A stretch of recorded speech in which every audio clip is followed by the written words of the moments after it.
Post-traumatic stress disorder 2, management. Once again, welcome.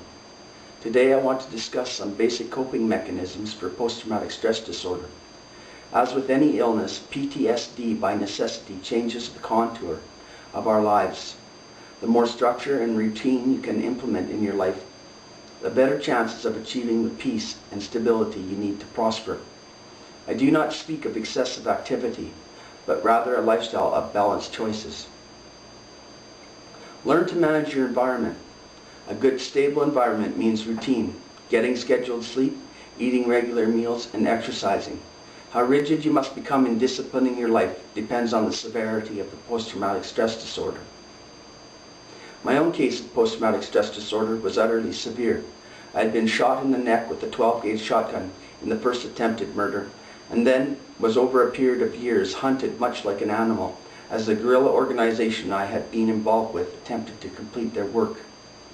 I was actively working through the issues of PTSD when I was approached by an organized crime figure who said, "We have a sharpshooter who worked for the UN that can take you out at 1,000 yards. As I drove the 4-hour trip from Whitehorse, Yukon to Faro, Yukon to my job, I stopped at a store and bought a coffee.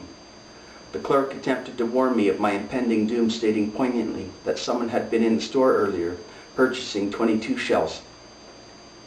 I missed the cue and said, "Oh, that isn't a very big shell." The clerk replied, "No, 222 shells." I had completely missed the warning, and a few minutes later, my windshield imploded in my face as I traveled obliviously down the road. A high-velocity projectile had hit the tempered glass in the upper left-hand corner of my windshield, ricocheting off into space, causing tempered glass to spray into my hair and face and leaving a pinhole surrounded by mashed glass in its stead. Such violence contributes none at all to the mental well-being of one suffering from PTSD. In addition to the trauma inflicted by the shotgun blast to my neck, the attempted murder by the sniper, I wrestled with the fallout of 4 years of indoctrination into a subculture designed after the fashion of asymmetric warfare. The betrayal of trust as my childhood friend sought to make his bones from my death was beyond the capacity of my mind to bear, and I suppressed the memory of that attempt to murder me. It is inevitable when people are attempting to kill you that you learn to manage the environment. Whether in a war zone or urban guerrilla warfare environment, this principle is one that soldiers understand. Managing PTSD is a life and death decision for many. A series of bad decisions can result in a descent into a very dark place, and it is important to choose to do the things that will cause life to flow in us. I have found that by taking the time to manage life's details, I can move beyond survival.